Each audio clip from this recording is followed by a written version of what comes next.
Hello and welcome to King of Our Nightmares. I'm Jeremy, I'm Noah. and we're rectifying a mistake that I made. That Noah said, "Hey, isn't this the correct order?" And I said, "No." So we forgot to talk about Cujo. Um, in the future, when you're listening to this order will be fixed. But just so you know, um, it's Cujo now, then Dance Macabre, then Running Man. That's the correct order, or close enough to it. So let's talk about Cujo, a book Stephen King would never write today. But he is writing a sequel for it. Yeah, I don't know if he'd write a novel like this today, though. Good question. Tough to Um, say. Cujo is a family drama, two different families. Also, it's the next tragedy in the Castle Rock cycle. We're starting to see a lot more Castle Rock now. Mhm. I mean, I was just to get a little future. Castle Rock's mentioned in Rita Hayworth and the Shawshank Redemption. From that's where Red's from. Mhm. So this is his obsession with Castle Rock has begun.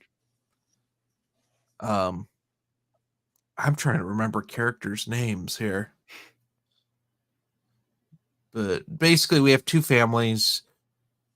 We got one that's a very poor white trash family where the dad fixes cars for a living, and the other is more upper middle class. Right, The father, Cambers, the the cat, Cambers are the white trash family, and the Trentons are the okay family. yes.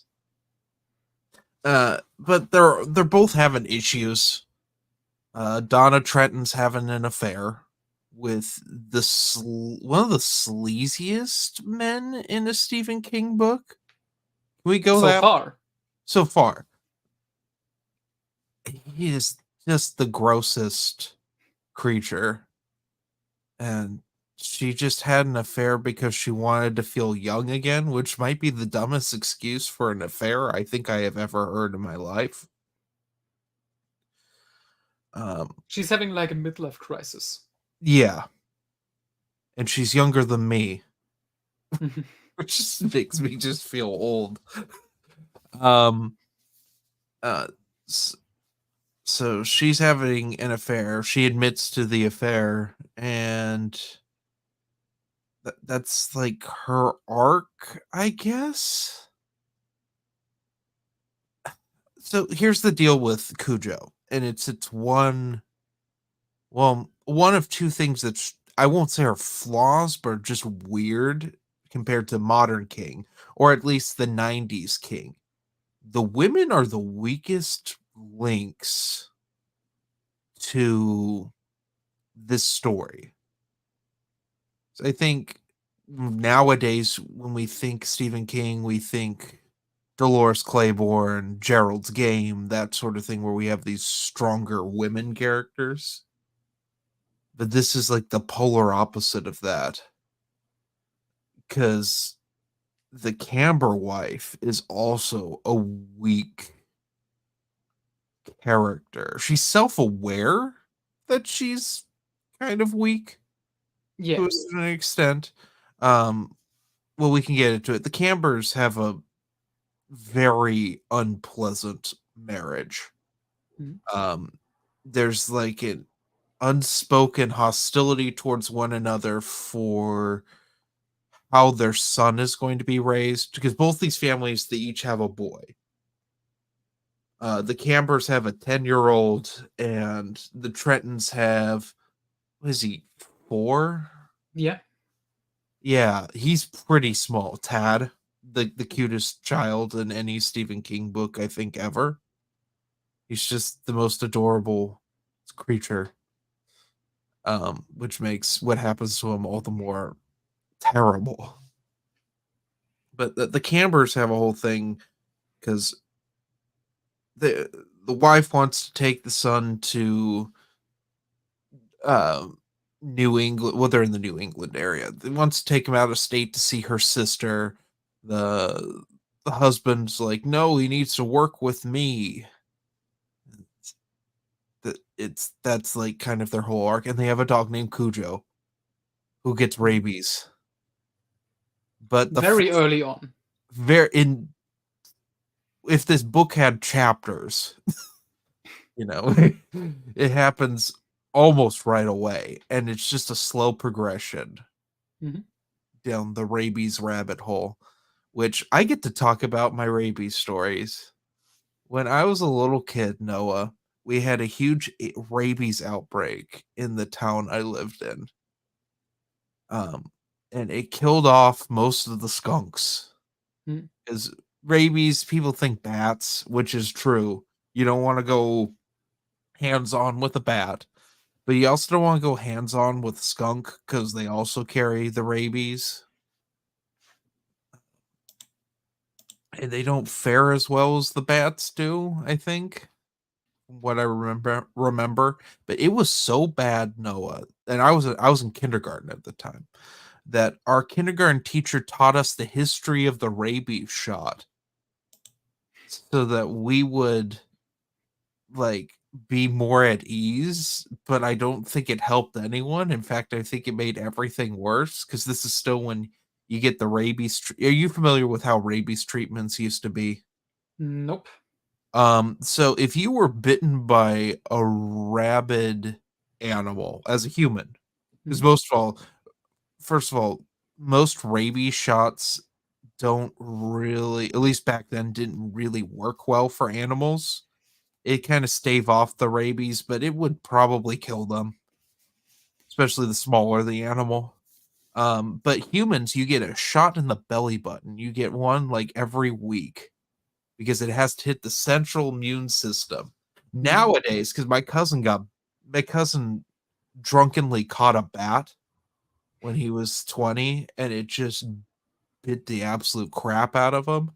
He had to get shots as close to the bite as possible. That's how you get a rabies treatment. In fact, humans can get a rabies vaccination. I did a bunch of research about this because I was curious how rabies treatments have changed since this book. And this book, like with what was the book? Firestarter. Stephen King did and The Stand. Stephen King did a lot of research into how rabies worked for the time. But people, do your research. It's a lot better now than it used to be, is what I'm getting at. Yeah, a belly button shot, a series of shots in the belly button, and they still do that in third world countries. Yeah, because that's the easiest way to get to your internal organs and stuff. Oh boy. But Cujo goes pretty quick because he gets bit on the face by a bat, which I want that hole to show up again. There's just a little cave that's like a hole in the ground on the camper's property, and Cujo chases a rabbit into it, which the rabbit dies. Stephen King makes sure to tell at the very end that the rabbit starved to death in the cave, along with a bunch of other small animals. But Cujo upset the bats, and the bats bit him. But I think he killed the bat. I don't remember. Because we get Cujo's perspective on things. We get a dog's perspective, which I think King had the most fun with. Probably. I think he does it again in a couple of books. Well, he does it briefly in The Stand with Kojak. I'm pretty sure he also does it in Eyes of the Dragon. So it's a thing. Okay. King seems like kind of a dog guy, so it's it's fun. It's fun. It's really sad. It adds a whole nother element of sadness to this whole thing. But we haven't talked about the other very bizarre thing in this book, which is the Frank Dodd element and Tad's Closet, which does not make a whole hell of a lot of sense. Unless it's metaphorical, symbolic, whatever you want to call it.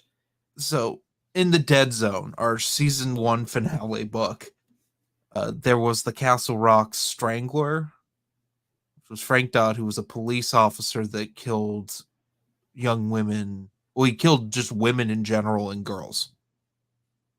And it is somewhat implied that Frank Dodd is possessing Cujo. But I think it's like a reincarnation. Yeah. Thing. In the very beginning, they make sure to tell you, like King makes sure to tell you that the whole Frank Dodd thing happened. And his mother died, which I can't remember if that happened in the Dead Zone or not. I don't think so. But that, like, he's like a boogeyman or something. And so Tad's afraid of him, but doesn't quite get it because he's a little kid, and I think he just overheard it. And the Trentons didn't live in Castle Rock when that was going on. They move up from New York. Yeah. In the 5 years after. Because I think it is 5 years since... this is set in 1980, so yeah. Yeah. Star Wars is talked about a lot. We get the Darth Vader is gay t-shirt. Oh, which I wanted to point out. The German translation I have, which has just the most beautiful cover made in like MS Paint. That translation features Lucky Skywalker. Oh, yeah. Well, this is mine. This is the original hardcover. Nice. Damn. It's the morning, can't you tell? Yeah, there's your translation was all sorts of messed up. We can get into that because this is a prime example of the bad German translations of King's work. Because this is one they never fixed, right? I don't think so. No. It's just the original text. What's the name of the book? Is it just Cujo? It is indeed just Cujo, because it's one word, so they keep that.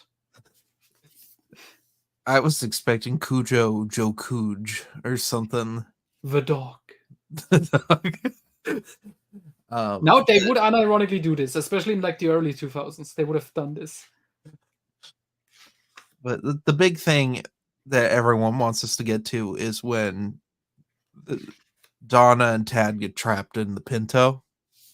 Which happens like halfway through. There's a big build-up. Yeah, which I actually like. Because it establishes all the characters, the slow build-up with Cujo's, the disease and everything. And the side story, which we have to mention, the Cornflakes Professor. Oh, yes. I can't remember his name. Vic? Vic, yeah. Vic Trenton has an ad agency, and his big thing is this cereal brand. And he comes up with this professor character, and it's a great ad campaign until they get a cereal that is full of red food dye that doesn't digest properly, and some kid ate too much of it, threw up, and it looked like she was throwing up blood. And then a bunch of kids do this because it's like a big sugary thing, and all the kids want to just overeat it. But all these parents think that it's causing stomach ulcers or something like that. And so it becomes this big controversy. Of course, Vic and his partner get blamed for it. Mm-hmm. And they have to come up with an ad campaign to save the brand and also save their jobs. Mm-hmm. Which he's super focused on that. Then he finds out that Donna's been cheating on him with the furniture refinisher, who kind of gets his comeuppance. I mean, he gets arrested at the end. Yeah, he gets caught with drugs, which was a very serious offense then. It's caught with coke. Mm-hmm. And also what he did in the house. Oh, yeah. He gets really mad because Donna breaks up with him. This is the just the most over the top scene. Mhm. If anyone's seen Citizen Kane, it feels like that. The tantrum scene in Citizen Kane, but it ends with him jerking off on Donna and Vic's bed, which is the most drugged up Stephen King thing I think I've read in a while. But I gotta say on that topic, drug fueled King, this feels. It doesn't necessarily feel like it was written by someone who was like Under the completely influence. under the influence. Yeah, well, this is the one Stephen King says he doesn't remember writing. Mhm. 'Cause I think he would talk about it more because he talks about Pet Cemetery a lot in the depressing category, like he went too far. Mhm. But this is the stepping stone to Pet Cemetery. I would say this would count as being more depressing because it's more realistic. But King did mention that he really likes the book and he wishes he would remember writing it. Yeah, it's a solid book, and I think Mhm. it's solid because it's so to the point. Oh yeah, there's basically no fat here. Mm-mm. No, the only thing is the Frank Dodd stuff and the connection to Dead Zone, but that's just nice to have. Yeah. And With again, the it's like thematically, it's definitely connected. It runs throughout. It's not just randomly dropped. Yeah, well, the only thing that is dropped is the implications with the closet.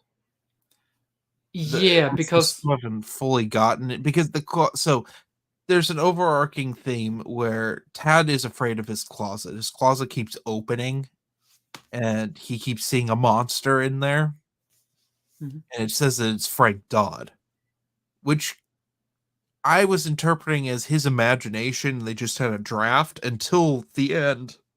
Yeah, it's more or less confirmed a couple of times because King keeps writing and then the door opened by itself. Mhm. So it's implied. And I think it's also it would work better thematically if it was just, his imagination and it's Mhm. not really real because it's also like a vision of the future because he doesn't see like Frank Dodd. The monster looks like Cujo, essentially. Yes. And I think that would work better. It would still be like strange, but it's Uh-huh. like a symbolic thing of him like uh, just seeing his future like murderer, essentially. Yeah, it's weird. And then the ending with Vic and talking to the teddy bear. Mm. Uh, that's the only thing I don't like about this book is that.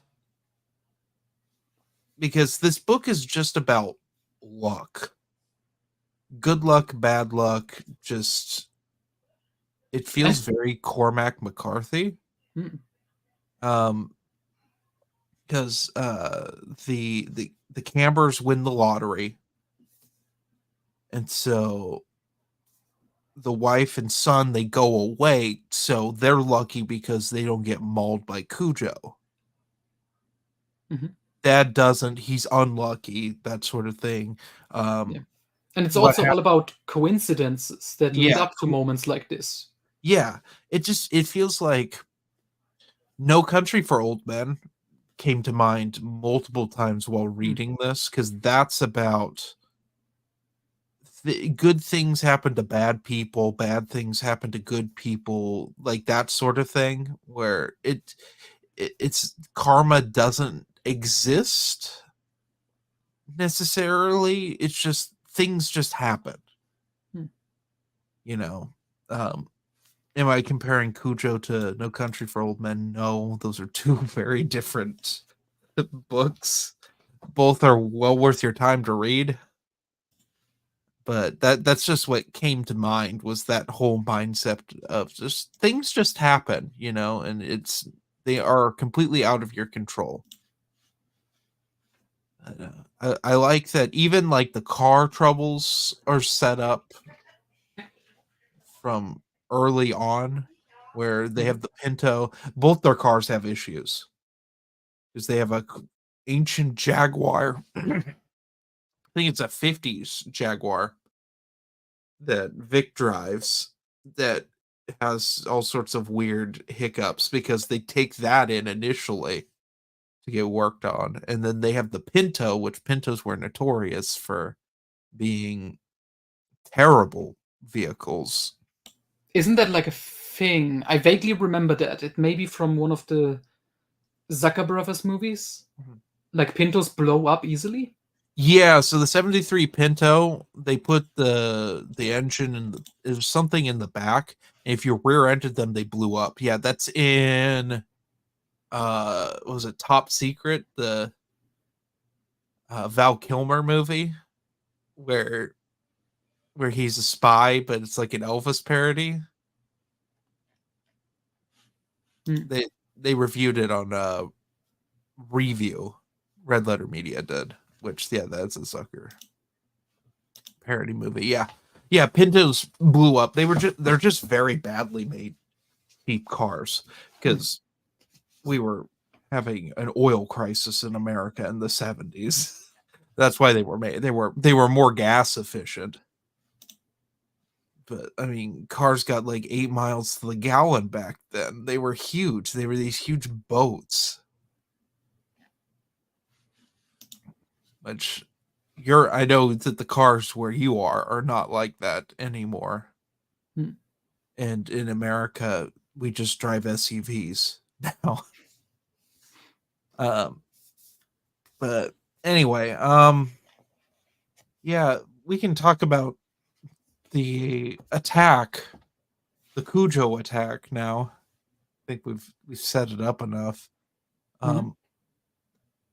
Donna and Tad go to Camber's, where Camber's dead. His buddy's dead. His buddy who said, "That sure bitched the shit out of my hemorrhoids." The greatest line Stephen King, I think, has ever written. He died. He's been mauled to death. I like that the last time we see Joe Camber, when he finds his dead alcoholic friend, he also finds Cujo, a fight ensues, and the last line was like, "This time, Cujo went for his balls." And that's it. And then it's just, he's dead. That was fun. Yeah.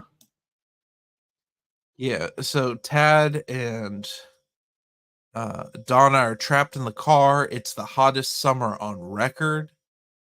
And the car battery dies. Well, first of all, Pintos don't have AC. They're cheap cars. That was a luxury item back then. So they're trapped in a car for several days. And they're slowly dying. And Cujo's slowly beating himself to death on the car. And it is terrifying. It's one of my favorite types of horror, when people are trapped in small places. It's just so uncomfy. And, should we spoil the end? I mean, we kind of already did, but sure. Because this is something King would never do today. You get this. He implies it from almost the beginning that this is going to happen. Yeah, you get this realistic family drama for two separate families. All these coincidences leading up to this horrible situation and this fight for survival. And the big question is, do they make it out? No, she does, barely, but the kid dies. And that's something I don't think King would write anymore. No, it's such a downer.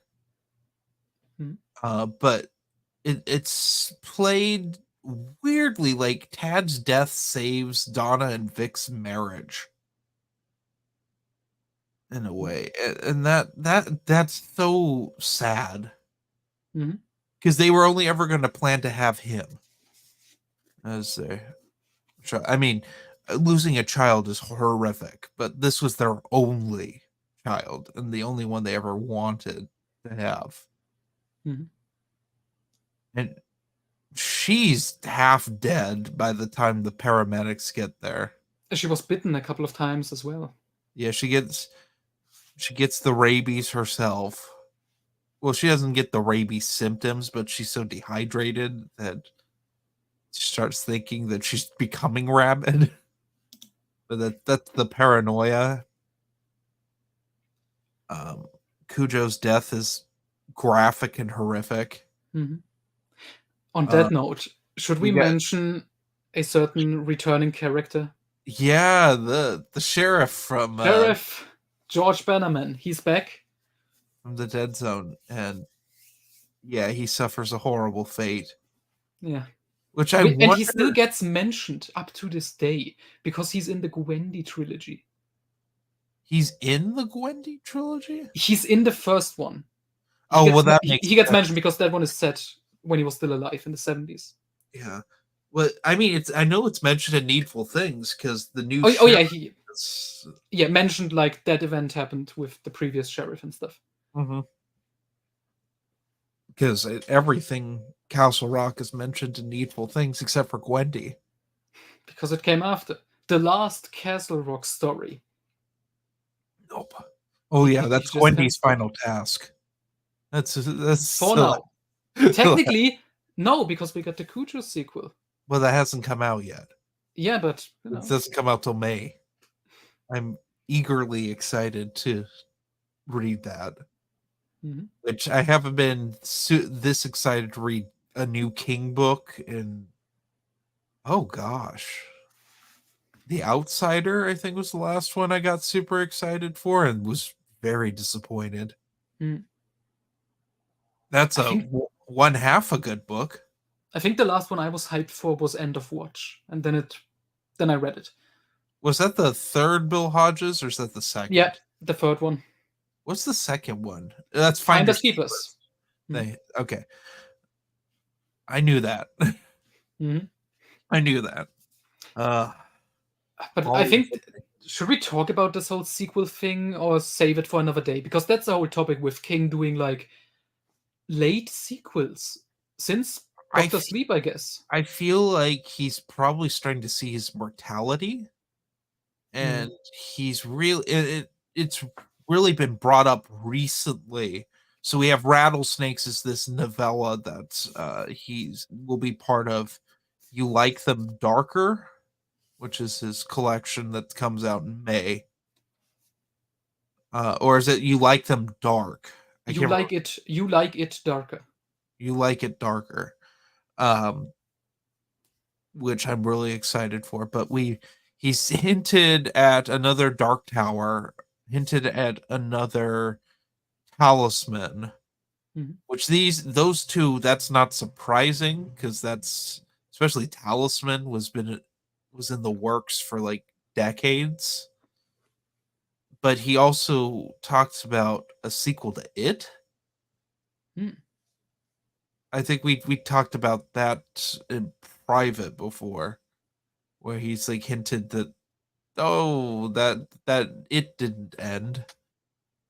And it would be about time for the creature to show back up. So we'll see how that goes. That would be weird to read a sober King writing It. We'll get to It this year, but It is the height of drug-fueled cocaine King. That's a nonsense book if there ever was a nonsense book. And I don't know how good. I don't know. I can't say good, but like, how different is a It sequel going to be? Very different, I'm assuming. Also, how old are those the characters that survived? King's age, probably. Yeah, they must be like late 70s, early 80s. If you're even going to use those characters again,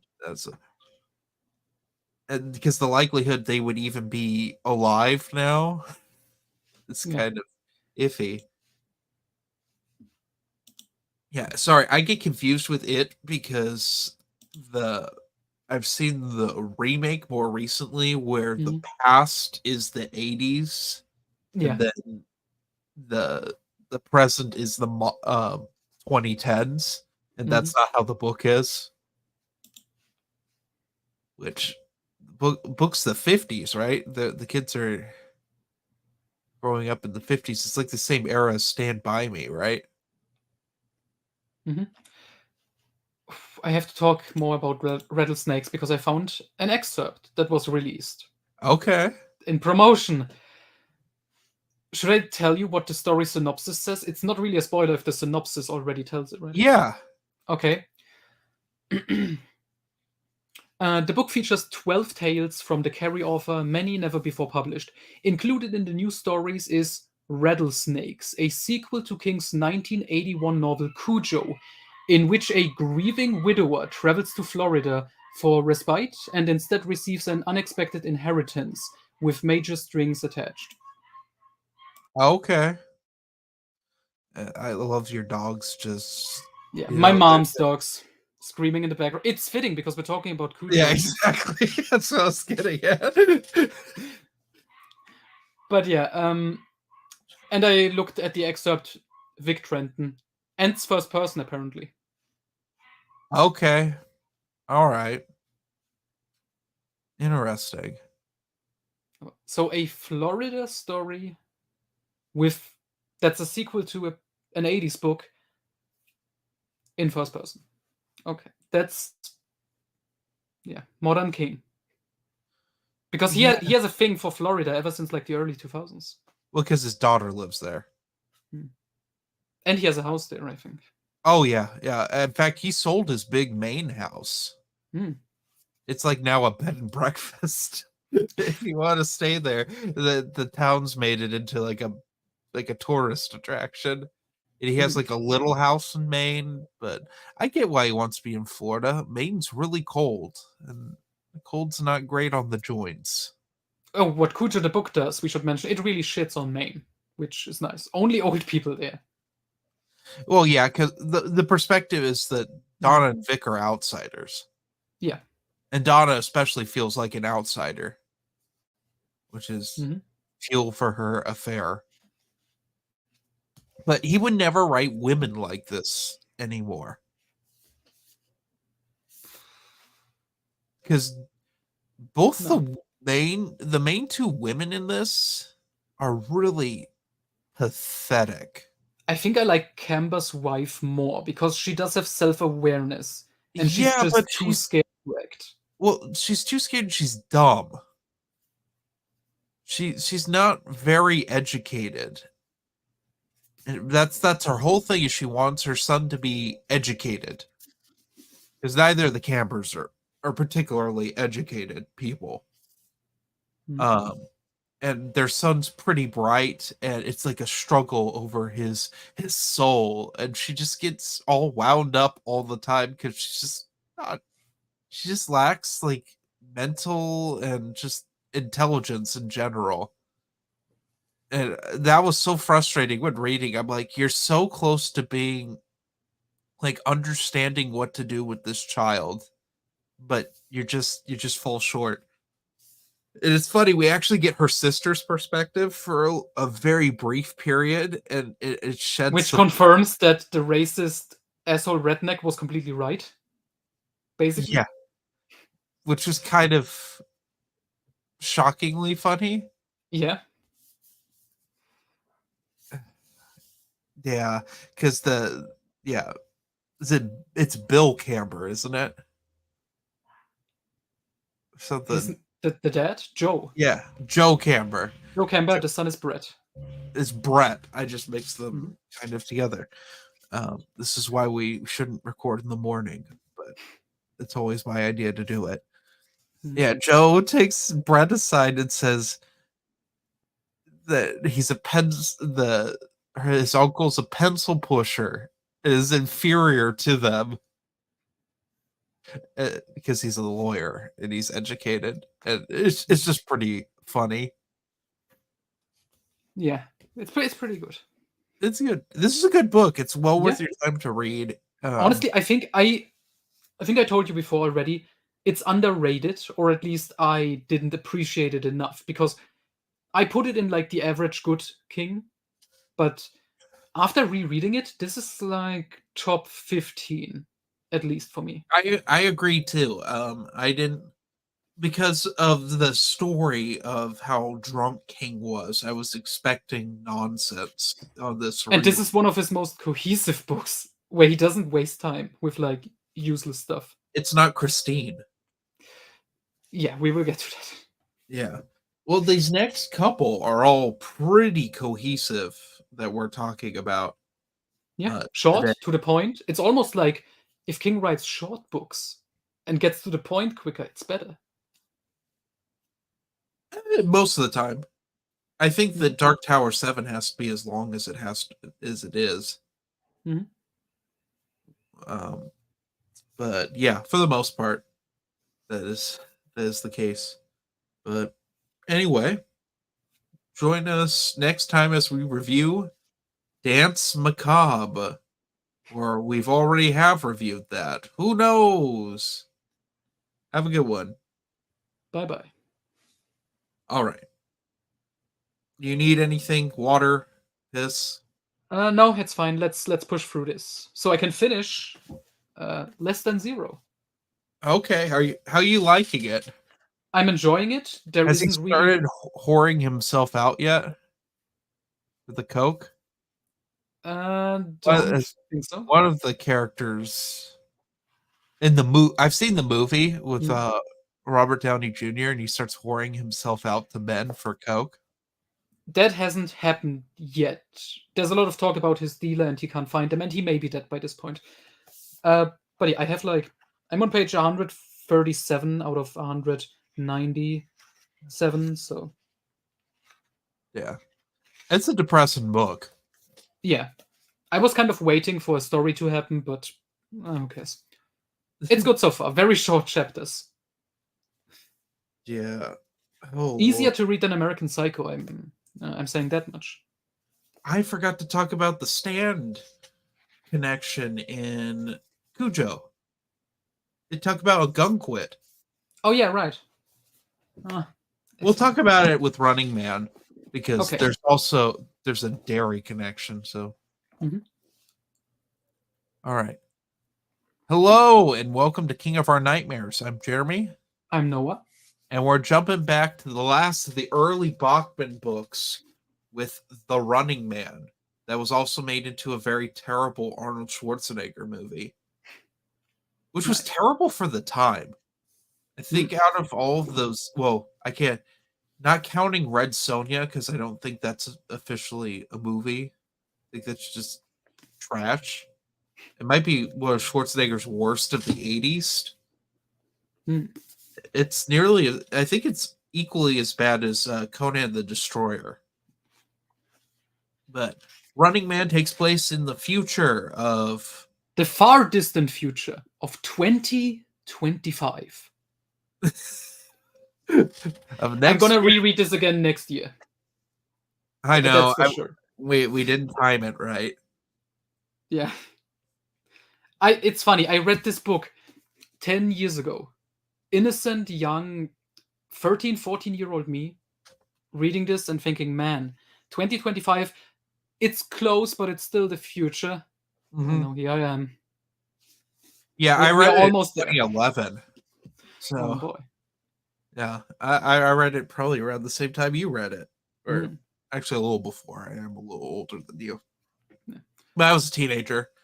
This is an angry book. I mean, all the Bachman books are angry. This might be the most angsty angry of all of them. Even Rage. I would take... I think I know part of the reason. Probably. Because he wrote this one in 1 week. What? Yeah, King confirmed that. That's a book he has written in 1 week. He talked about it in some essay or afterward when he was talking about critics complaining that he pumps out so many books. And he's like, look at old authors like Edgar Wallace. And he was like, this is the fastest he has ever written a novel. Yeah, that's a nightmare. But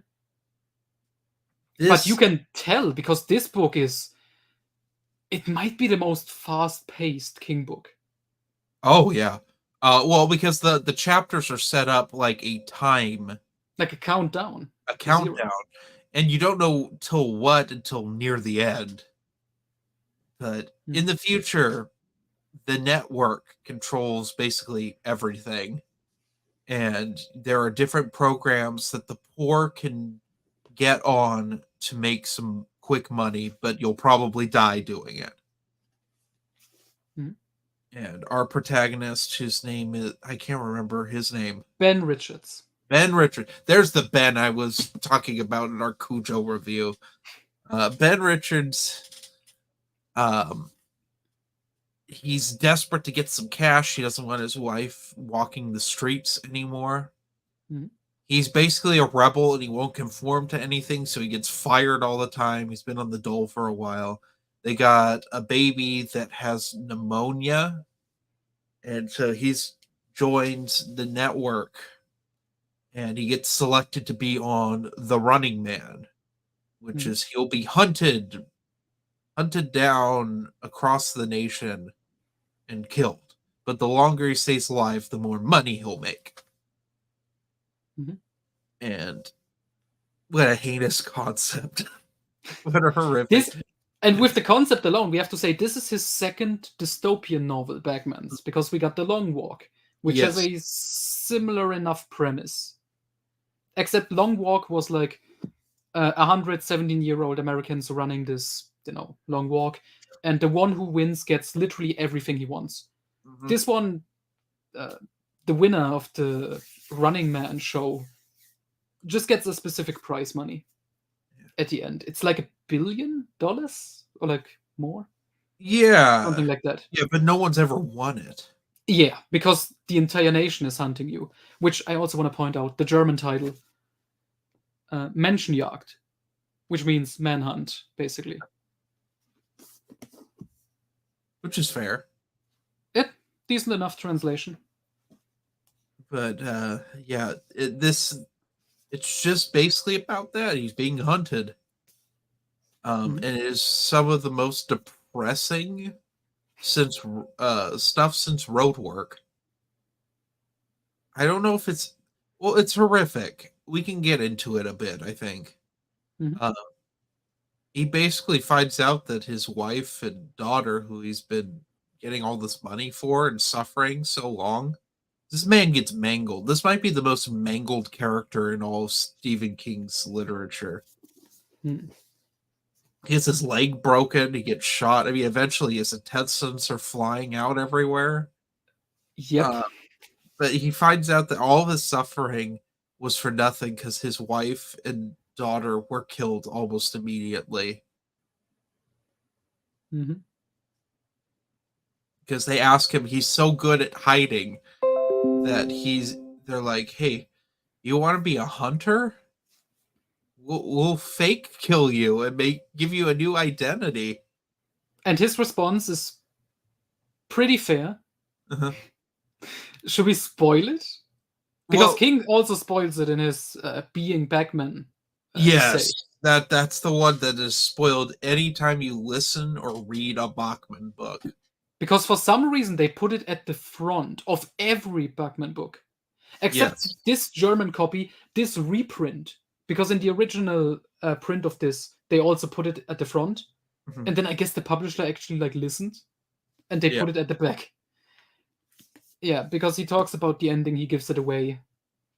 Gives some of it away. He gives the basic. Yeah. Ben flies a plane into the network and kills a bunch of people. Kills everyone, including the fat producer guy. Yeah. After he's been gut shot and his guts are literally flying out. Mm-hmm. I'm surprised King didn't, take this one out of print. With yeah, well, King's not going to claim that he caused the September 11th terror attacks. Yeah. But yeah, I thought that immediately. Mm-hmm. But there's so many interesting characters. There's the black family that takes him in, that we don't know what happens to them other than they have to go on the run for protecting him. There's the guy who helps him make the fake identity. I remember that scene because he's singing or humming that song Bette Davis Eyes.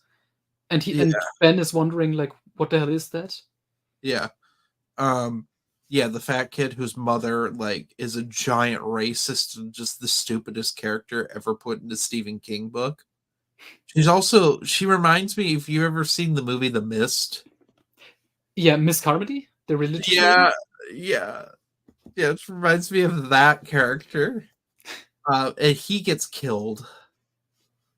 Um and then there's the woman he takes hostage, who's just kind of flighty and dumb, who's rich, Mhm. who may have survived jumping out of the airplane. I don't know. It doesn't matter. That's ultimately what this book is. Like the people that are affected, it doesn't matter what happened to them. Um, yeah, it's a solid book. There's not a whole lot to talk about with it, Yeah. except for Derry is mentioned, which we Oh, didn't first mention. mention of Derry, the Yes, city. the city of Derry that is famous for this place that it happens in for the Mhm. most part. Um, isn't it also in Tommyknockers? They drive through Derry and Tommyknockers. It's a central location in Dreamcatcher, and its central setting in Insomnia. Okay. I was thinking that it was another one of those important cities. We didn't talk Mhm. about in Cujo they talk about Agunquit, which is the where Franny's from in The Stand. Yeah, that's like one of the first like subtle connections he did with his fictional cities. But the 80s King really starts tying things together, Mhm. whether consciously or subconsciously. He's starting to do that. Although if you read his notes in I think it's The Wastelands, the third Dark Tower book, he doesn't really start thinking of like the tower as the connections until it. Mhm. 'Cause that's got Madrin and Mhm. all that stuff. But anyway, that's really all I have for Running Man. It's worth checking out. Yeah. Is it the best Bachman? No, I don't think so. I think it's really good. Mhm. I still think Roadwork is a better read. Roadwork's probably the best of the early Bachmans. The My question, because I think this book is excellent, but I love pretty much all the Bagman books. The question I have, because this is one of two dystopian futures, Mhm. I think I still prefer The Long Walk. I do too. But I think this may be better in showing a dystopian future. Yes, but that's not the point of the long walk. Yeah, yeah, I know. I'm just saying that's something different, even though the core premise is kind of similar between these two. Yeah, I feel like this one feels more 80s. Oh, for sure. It's dystopia. Than the long walk is more timeless. Oh, speaking of the 80s, did you also get a good laugh when he has like top modern technology and video cameras and it's cassette tapes? Yeah, Guys, yeah. we're making a comeback next year. That's just with all that sort of thing. I was reading some Isaac Asimov, and he does that from time to time where he just Mhm. didn't guess the tech right, or he over guessed the tech. At least King doesn't over guess. Mhm. Anyway, yeah, recommend checking out The Running Man, and that actually ends the early Bachman stuff because Thinner is not considered early Bachman. That was written to be Bachman. These were just King books that he wrote when he was younger Mhm. that he didn't publish for a while, or they got rejected, that sort of thing. Mhm. And with Finner, the first book written with the intention of being Bugman, and it's the one where he got outed. Yep. Thankfully, it wasn't the last, but Yeah. So But yeah, it I guess it's the first of like the final trilogy, so to speak, the final Bachmans. Yeah, but I count Blaze as more of an early Bachman because it's the same style. Yeah, Like and same, it's just time, same era. It's yeah, closer to these. yeah. It's weird. It's weird. It's been like King Bachman, that sort of thing, and now we're not going to have that much longer. Which is a shame. It is a Because shame. the next one would have been Misery. Was Misery supposed to be a Bachman? Yeah. Yeah, Misery was supposed to be Bachman. He worked on 2 more novels, one of which he worked into the Dark Half. It was called Machine's Way. Okay. And there was another novel he abandoned called My Pretty Pony, which became a short story later on. Okay. Damn. So yeah, 3 confirmed Bachman books we could have gotten, but didn't. Huh. I wonder how different they would have been. Yeah. Next time we take a step towards the Dark Tower with the Gunslinger. Have a good one. All right. Do you need anything? I don't know. How long do you think is this one gonna take? I don't know. Actually, this might take the longest because we gotta. There's no way of just talking about the Gunslinger and not bringing other things up. True. Okay.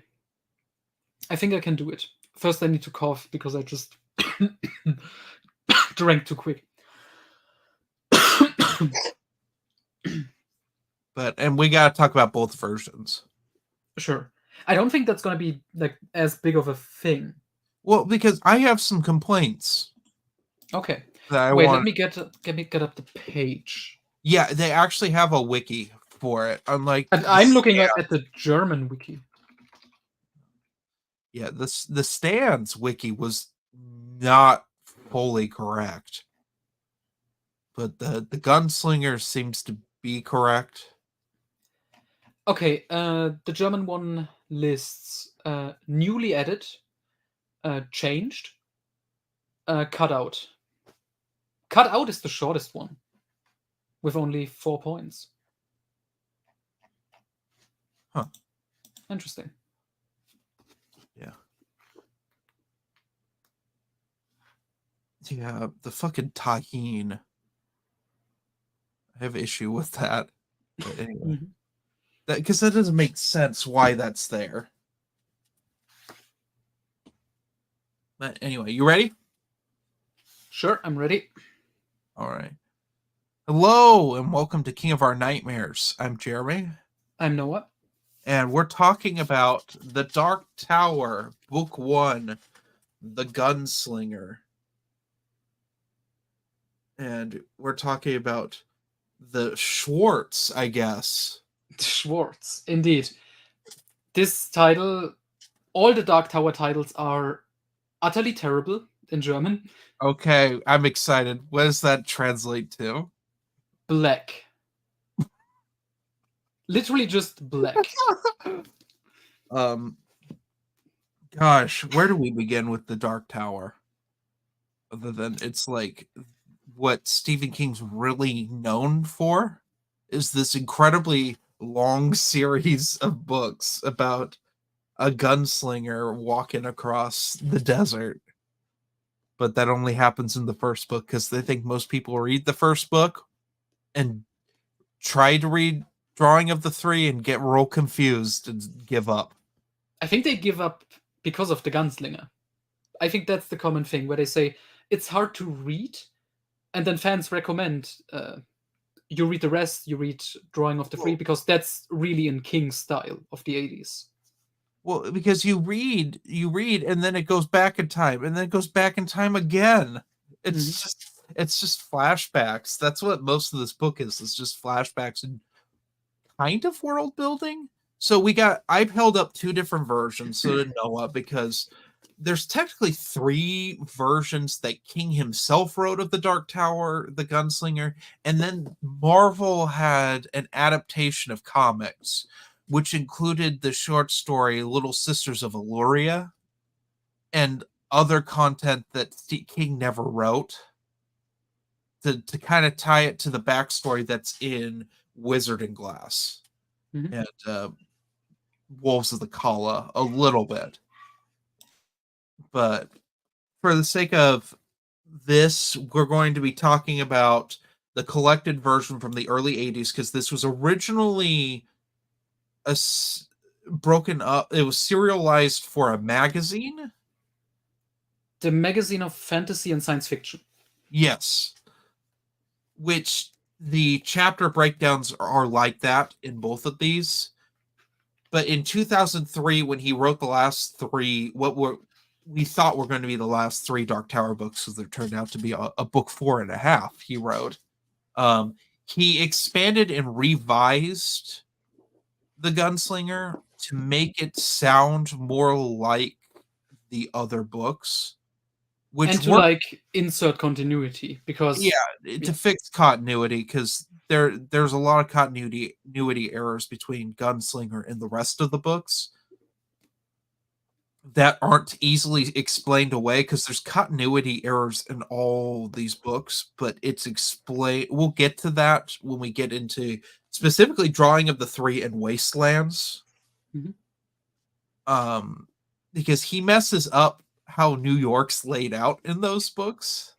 Okay, and it's explained later on. It is explained. It's actually explained, I think, in Song of Susanna. Specifically explains it.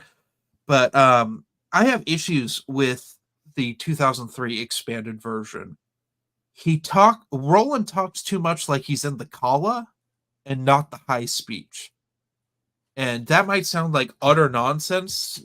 We got Matt Wilkins was watching, and he's probably like, "Oh, they're talking King. I don't understand what's going on." Basically, let's break it down simple. In book 5, Roland and his group are already on their journey to the Dark Tower, and they come in like a village called Cala Bryn Sturgis. And they pick up the regional dialect and stuff and the way of speaking. And that stays for the remaining books. Which is a lot of say true, say thank you. Things, that's kind of how they talk. And it's similar to the high speech, which Roland talks with a thank you say and saying sigh and that sort of thing. I'm trying to think. But in King kind of goes back and forth in the revised version of the Gunslinger with the high speech and the Kala, and it's just like he wrote those last 3 Dark Tower books back to back to back. So he was really into the Kala thing, so it would naturally bleed into this.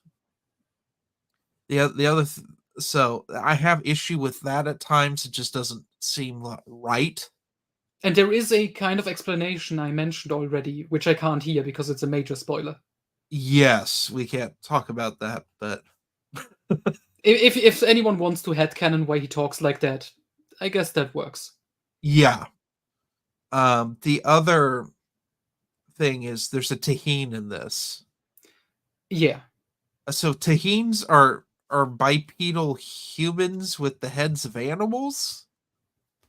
They don't show up till are they in Wolves of the Kala? I don't think they are.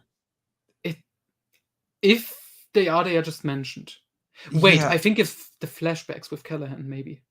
When he's in the Tet Corporation building. Those were vampires.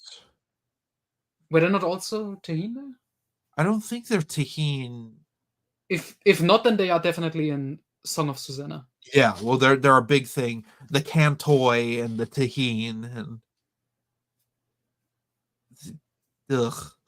I don't like Taheens. I just don't like them. They're creepy and weird, and they're villainous. This one's not. He's just mentioned for 2 seconds. It's just living on the outskirts of Tull. But this book is it's broken down into like 4 or 5 parts. I'm pulling this up. I'm pulling up the we got the Gunslinger, the Way Station, the Oracle in the Mountains, the Slow Mutants, and lastly the Gunslinger and the Man in Black. Mhm. And that's how they were broken up in the magazine. And so that stays true through any version you read. The big thing that's changed is in the first two parts, we get a lot of Roland dying of thirst Mhm. and like seeing things. And foreshadowing for later events. Yeah. And Some that's subtle, some not so much. Like you no. mentioned, the allusion to him losing his fingers in the next book. Well, that doesn't happen till the Oracle part. Okay. But yeah, oh, I hated that. That was I forgot all about that. Because that's not in the original. The original has some issues too. Yeah. Roland's more cold. He straight up murders a character when she begs him not to, whereas in this I wonder. version, Yeah. she asks to be killed. And I wonder if it is worse. Because the whole like theme of the series is that Roland is a dick. And he changes over the course of the series. So I'm Uh-huh. wondering if he actually was this hardcore killing machine.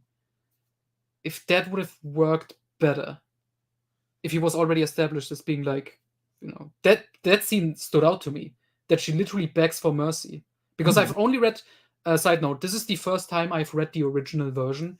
I grew up with the revised edition, so See, and I was the reverse. I found the first collected version in an oversized paperback at a used bookstore when I was a teenager. yes. When I was like 14, and I read that, and I've read the revised version. This is my second time reading the revised version, and that scene has always stood out to me as like it's like George Lucas, who shot first, Todd or Greedo? Yep. That's Stephen King's version of that. I don't know. Like there is a headcanon explanation for that Hmm. that goes with what Noah said earlier, which we cannot talk about for another 2 seasons. But yeah, no, Roland is an interesting character, but he is very much a bad person. Hmm. Most of the bad things that happen to Roland are pretty much Roland's fault, Yeah. with the exception of Susan, Mhm. which is only part his fault. Which she's brought up a lot in this. That was his love. Yeah, I was surprised she was already mentioned in the original. Because Yes. I assumed that was an element he added later on. But no. No, her demise and stuff has always been a thing. Roland's past is interesting. His father was like not a king necessarily, but he was like a lord, and he controlled the land, and as Roland put it, there was a war. We won won every battle, but lost the war. Hmm. Which I think is like the best way of putting that, of the gunslingers fall from grace, and the good man John Farson's revolution. Although Farson is not brought up as a character yet, although there is a town of Farson Oh, in the in original, the original, which is changed. Taunton. Yeah. Because he realized, oh, I already named a character that? Yeah, well, I mean, Yeah. when Farson becomes a character, it's in Wizard and Glass, which is 15 years after Yeah. this was written. At least 15 years. Should we talk about other little changes? I have the list here. Because Well, he also changes the name of Roland's dad in the flashbacks. yeah. So in the original, he was Roland the Elder. Yeah, and now he's And Stephen Stephen. Deshay. Hmm? Yeah. Um well, I mean, Ludd is brought up, and that's not in the original. Yeah, there's a lot of mentions of like elements, like the Crimson King obviously is already mentioned. The 19 already Yeah. plays a role. Let me see what else.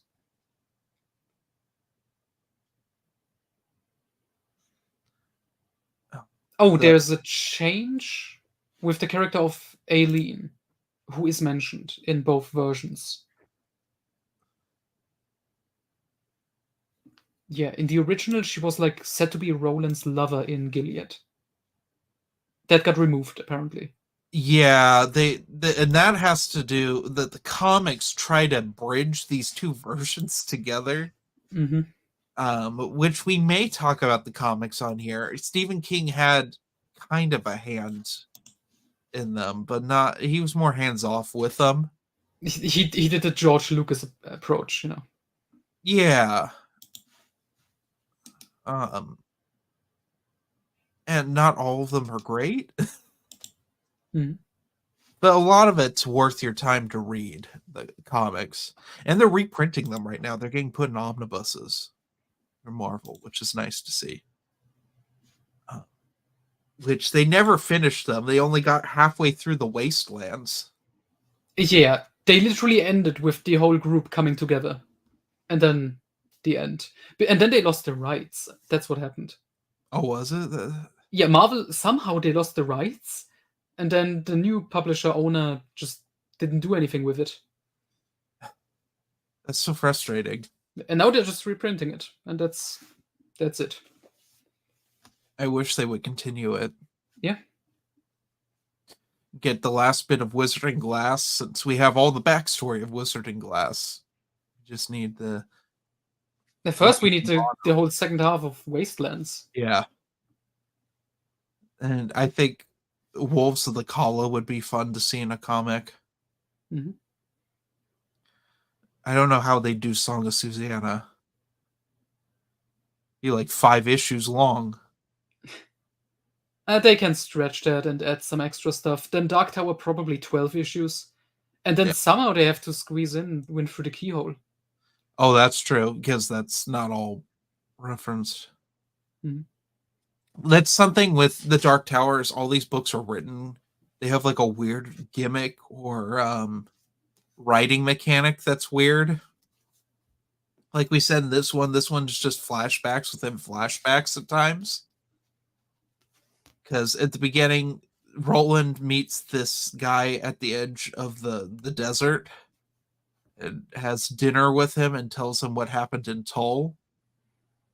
And then in Tull, he has a flashback to his youth, which he runs into one of the men that was riding with Jonas from Wizarding Glass, who is the piano player. Mm-hmm. I don't know if that's really brought up. I don't remember if that's brought up in the original. I think it was, because I was confused by it. And I don't know if because I read the German translation, it may have been a mistake because it's worded weirdly. Because he talks about the piano player Shep. Yeah. In flashback current day in Tull. And then he compares it to like the piano music in the past. Well, yeah, that's when it's brought up the first time when they talk about how things were, because they're playing the old song, the old classic "Hey Jude," ragtime, which just feels like it's played constantly in this. But there's another scene when Sheb tries to stab Roland when he's in bed with that woman, and he confronts him. And it's like, you were there at the Charu tree, which he. Oh yeah, that's added for sure. Yeah, because that's something he decides to add in Wizarding Glass, which when I read Wizarding Glass the first time, I was deeply confused. I'm like, oh, so Sheb was one of them? Yeah. It's weird. Basically with Roland's backstory, we get the cook that's hung when they're really young. We get that flashback. I want to do a tally of like Roland's backstory that we actually get in the novels versus what Marvel gave us, Hmm. because it's very sparse at times. We get Yeah. Roland's backstory, but we get Hax the cook being hung for treason. Mhm. Being hanged, I think is actually the correct term. He's being hanged for treason. We get Martin's affair with Roland's mother, Hmm. / Roland challenging his mentor to get his guns. And we get the initial ballroom scene where Roland realizes that there's something going on between Martin and his mother. Hmm. We haven't even talked about Jake yet. Yeah. The There's a other lot to talk about. They're the other main character of this, who doesn't show up till halfway through the book. Hmm. But anyway, so Roland killed everyone in Tull because the Man in Black set a trap for him, which we don't know who exactly the Man in Black is. He thinks he's Martin. It's not Martin, or is it Martin? There's a difference between the two versions. Yeah. Yeah. May even be a certain someone from another book. Hmm. But anyway, the next trap for Roland, after he literally just murdered everyone in a town. Oh, and he gave a woman an abortion with a handgun. The To be revolver. fair, she was pregnant with the Antichrist. With a pre-Mordred? Yeah. Thanks to the revised version, yeah. And he kills everyone there. I can't stress that enough. He murders a bunch of townsfolk because they go crazy. Mhm. And it is awesome and wonderful. Indeed. Especially, I like that shot in the comic. I don't think the comic is really well drawn. I don't like the art style, but that shot in the comic, when it's like zooming out and there's just all the dead bodies lying around Well, it, you know that's what that's based great on? picture. It's actually based on art from the illustrated versions of the novel. That makes sense. That Have looked you too ever good for seen the the illustrated? some of the illustrations, yeah. Yeah, the Gunslinger has some of the best. That was actually a cover for the third print of the Dark Tower. Was this all those dead bodies and Roland standing there with his guns? Nice, but talking about the abortion reminded me of something. Bear with me. Uh, Flag, aka Walter, aka Martin, is the one who does it. You know, when that already happened in the stand with Nadine. Yes. So in the original version, I mean, he wasn't maybe not intended to be Flag, but now he's just running around trying to impregnate women with his demon children. Yeah, I don't. Except this time it's his boss's child, somehow. Yeah.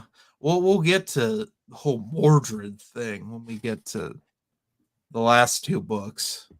Last three books. So that starts being a problem. And Yeah. Which we can already tell people, stay tuned. We're going to talk about how two men and two women can have one child together. that is also a spider. A, And a also were has spider. and it also has a grown man's penis as a baby. Because Stephen King is weird and he decided that that was an important thing to put in his book.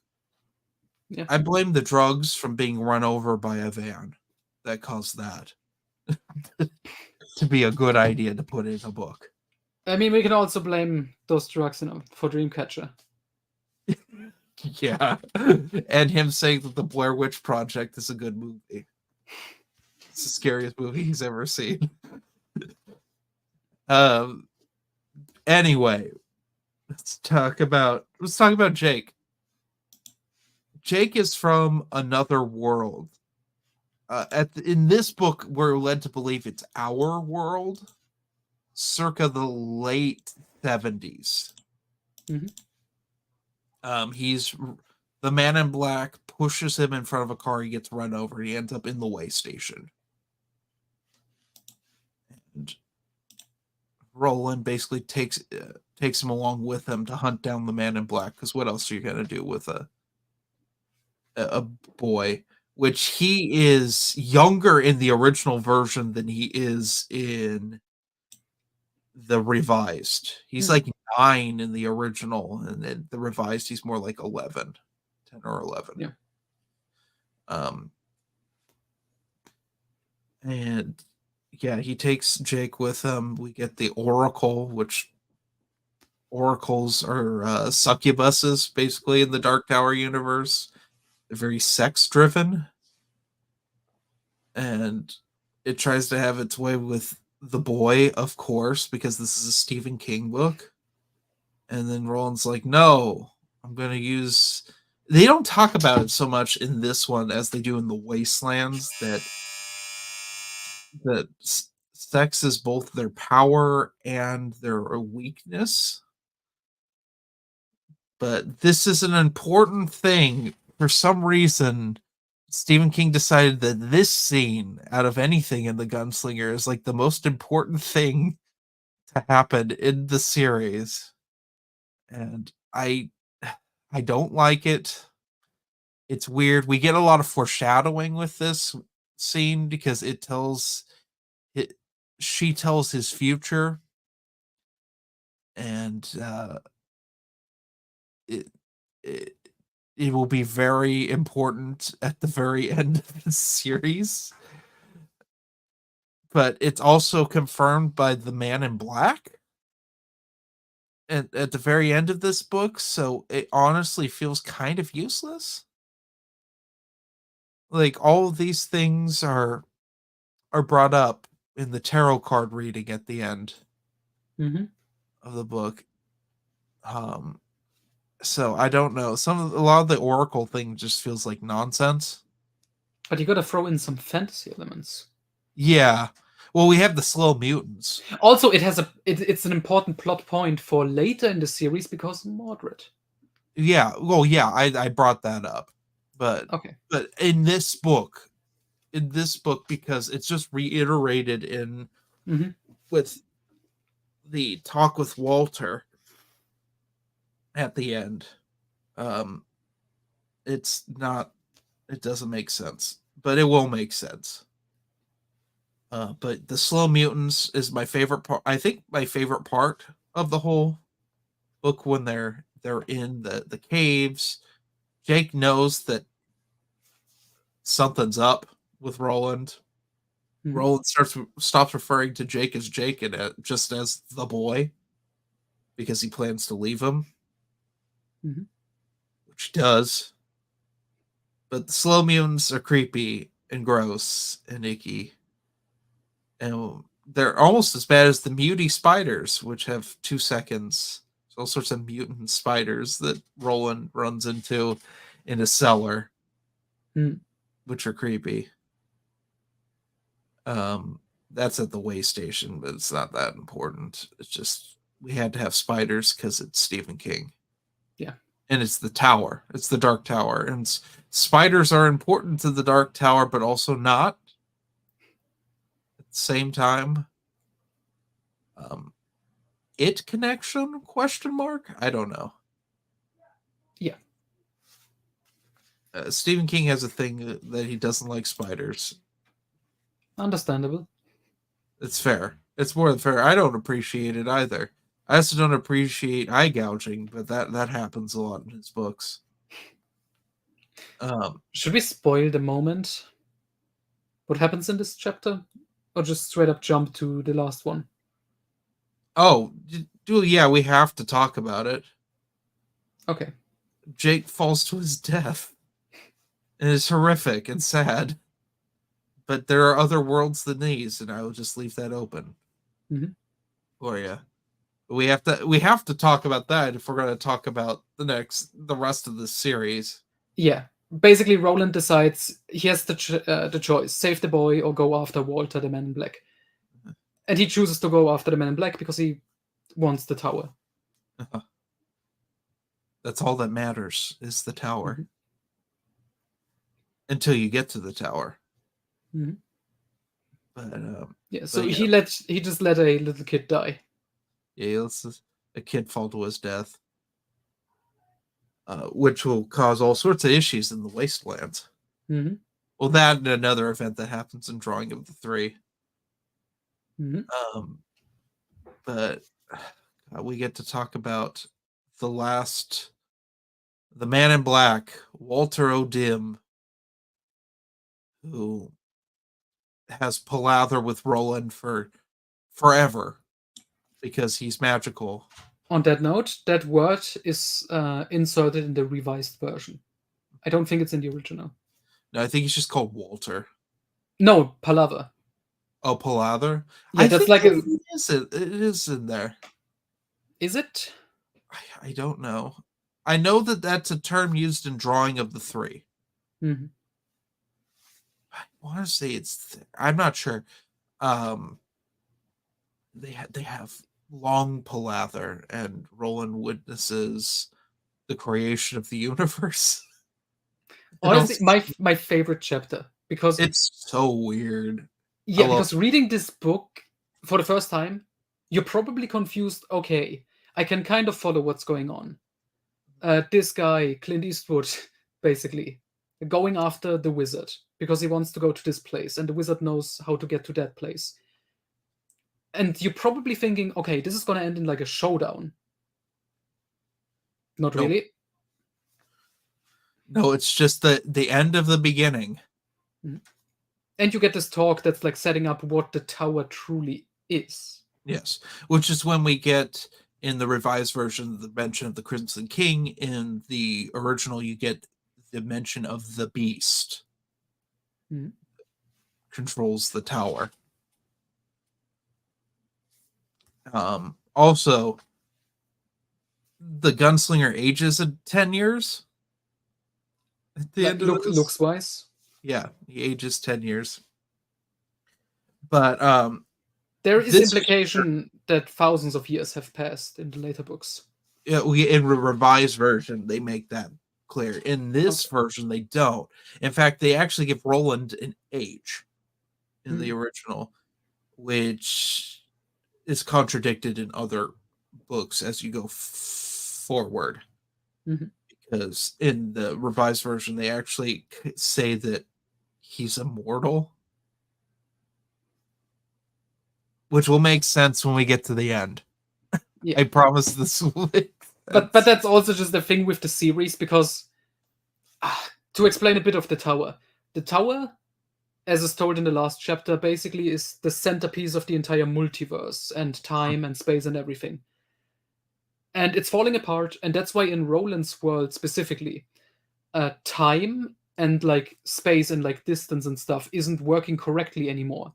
Mm-hmm. Which is cool, but King admitted it's more so done because he sucks at continuity, and he knew he would mess up east, west, and like ages and timeline stuff. Well, yeah, we can talk about Drawing of the Three briefly, where he got a bunch of the streets in New York jumbled up and stuff.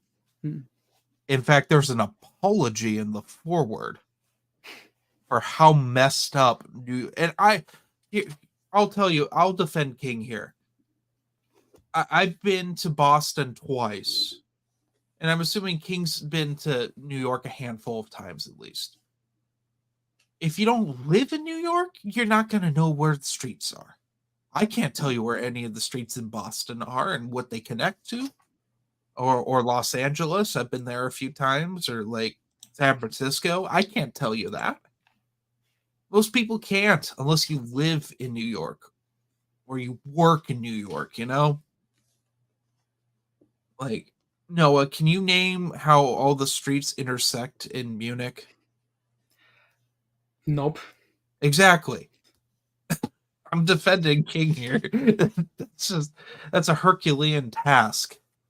Unless you lived in New York. Especially at the time, because I think nowadays people would say, oh, you just open Google.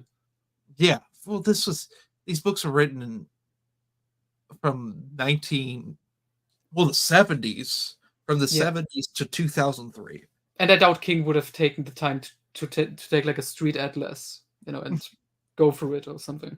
What a pain. But it's explained in later books why things don't line up. It's not a bug, it's a feature. Yeah, but in the drawing of the three, there is an apology because I think He should people have done got us like okay, confused.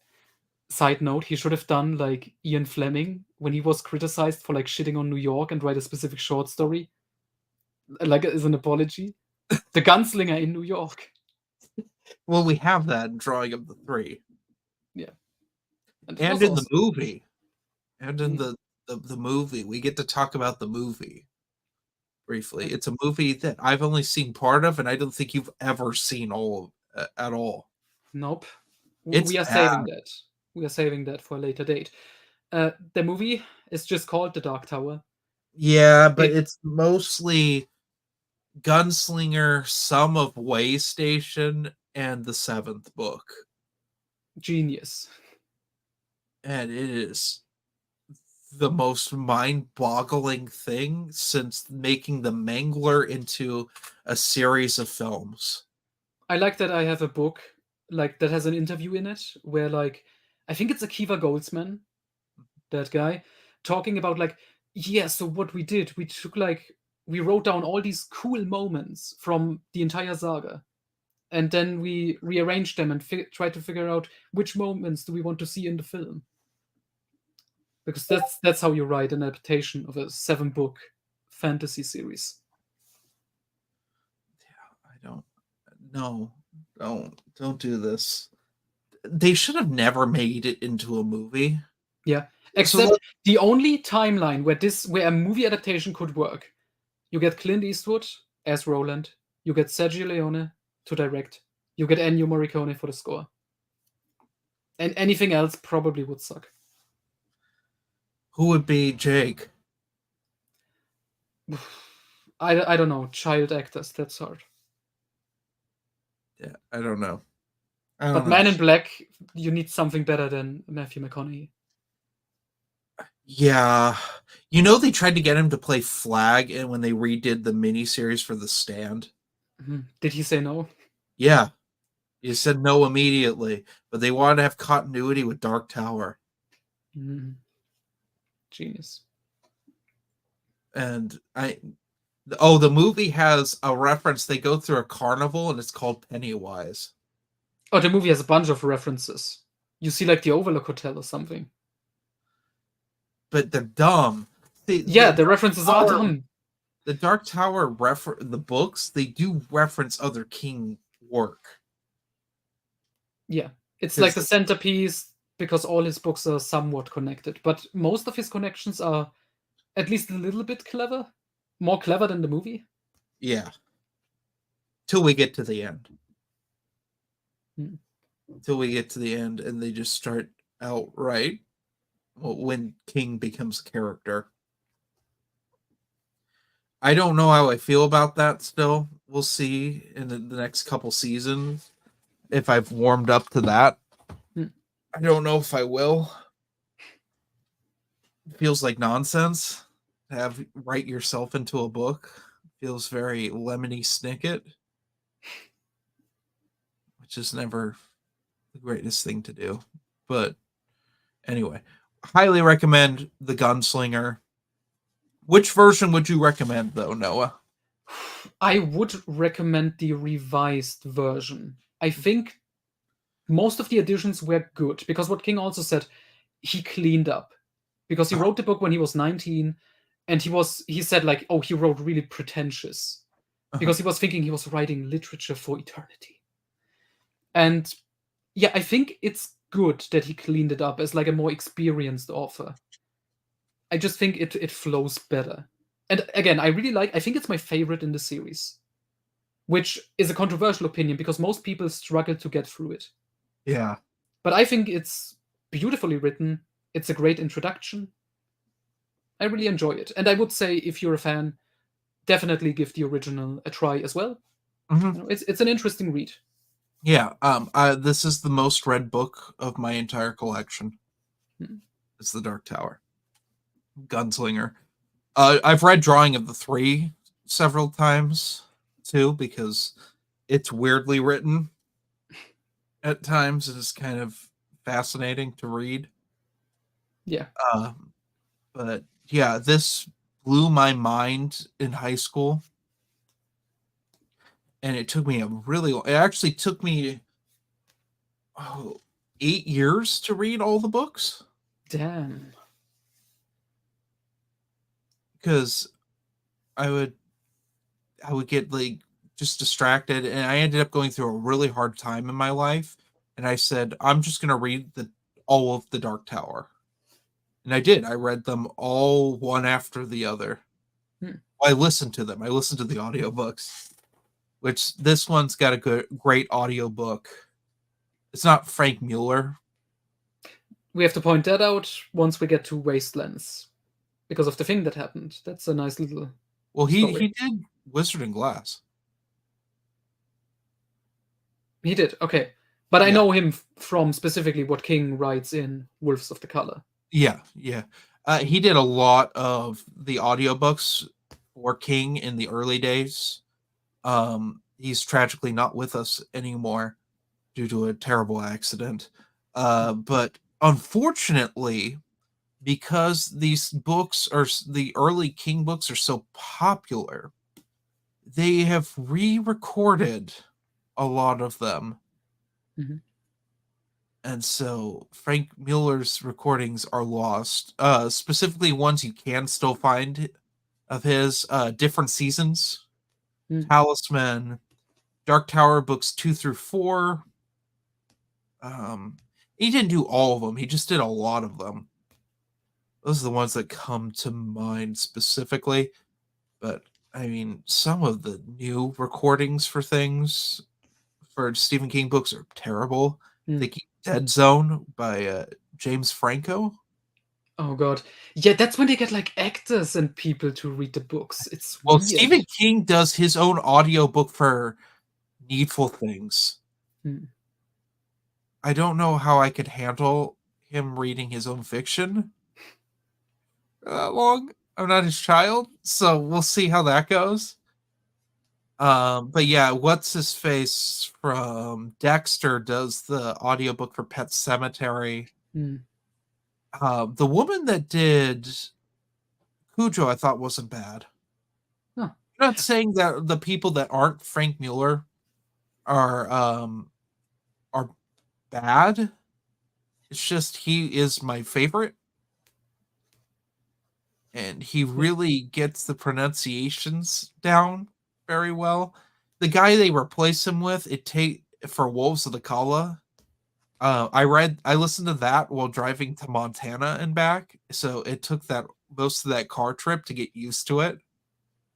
The adjustment. But he's fine. The guy who does most of the new stuff is fine. But you know, this reminds me, the actress who played Holly Gibney in the Mr. Mercedes TV show does the audiobook for the novel Holly. Oh, does she? Yeah. Well, is she played by the same person who did it in the Outsider miniseries? No. That was a black woman for some reason. Okay. And I say for some reason because that's really strange having two shows going on like at the same time with the same character played by I've never seen either of these. drastically I've different people. never. I know what happens in the Bill Hodges trilogy, but I've Mm. not really read them. But I did read The Outsider and didn't like it enough to watch it. I know a lot of people really liked the Outsider miniseries. I didn't bother. The book's one half a good book. Mhm. The other half is All I know about the Mr. Mercedes TV show, they changed the order of the books. So book 1, book 3, and then book 2.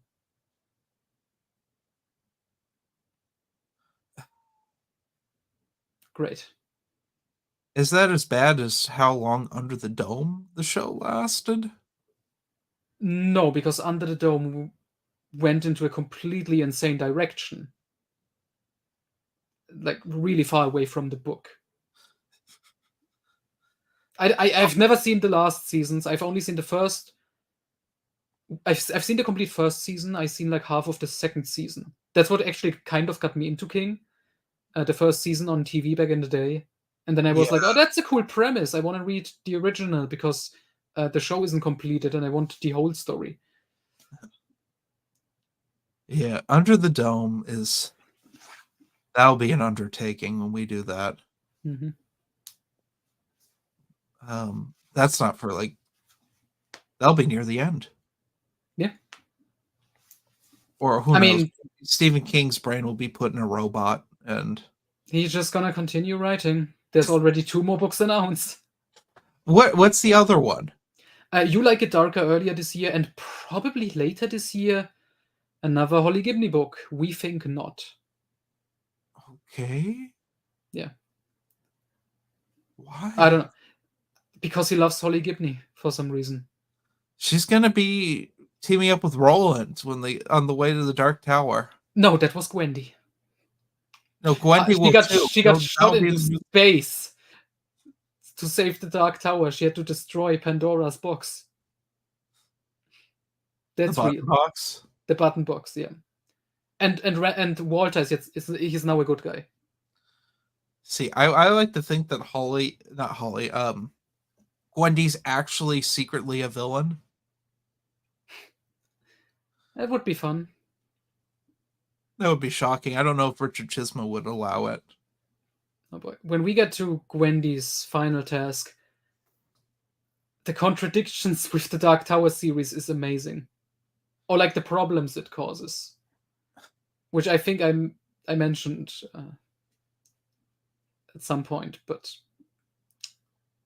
it's bad. It also establishes Pennywise is definitely still alive in the 2010s. Yeah. Yeah. I thought he had announced that he wanted to do another It. I don't know if he did, but that was like the closest I remember. Maybe that's making continuity with the It movies. Oh, we do have that new It show coming out. Welcome to Derry. It's happening. Oh, okay. That apparently ties in with the movies. I saw some trailer. The Pennywise design is the same, but it's not Bill Skarsgård playing him. Yeah, well, he's not going to do a TV show. Yeah, obviously. And the trailer I saw called it It Chapter 3, which I don't know what that is about because it's a TV show. Unless they changed it. I can't wait for us to just talk about It.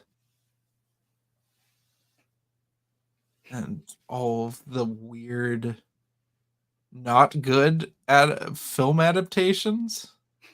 What is the infamous one? Is it like the Indian It or Chinese or what was it? I don't know, but there's some that exists. There's some weird ripoffs. The made for TV one is a lot of people's gateway into horror, and it's terrible. Except for like the kids' parts are fine. It's the adults. It's like the director didn't know how to direct adults. It's bizarre. But like the remakes aren't the 2 American ones they made are not good. They're competently made. I mean, I can give them that. The horror is just bad. It's the same setup every time. They get the books a little repetitive because they're kids being scared of things. But there's more creativity in the book. There are certain things just left out. It's just weird, but we don't need to talk about that right now. Yeah. We got like 4 more books before we get to that, or 5. A good number of books. Yeah. We're getting close to it, but I think we have different seasons of the one that's after this. Different seasons. Christine, Pet Sematary, Skeleton Crew? Creepshow is in there. Creepshow, Skeleton Crew, Finner, Cycle the Talisman. Oh, Cycle of the Werewolf. Yeah. Yeah, and then It. Okay. It's a lot. Anyway, I think that's all we have. All paths connect to the beam. Though that hasn't been said yet in the Dark Tower. It will become a thing. It will become a thing. So, anyway, have a good one. Bye-bye.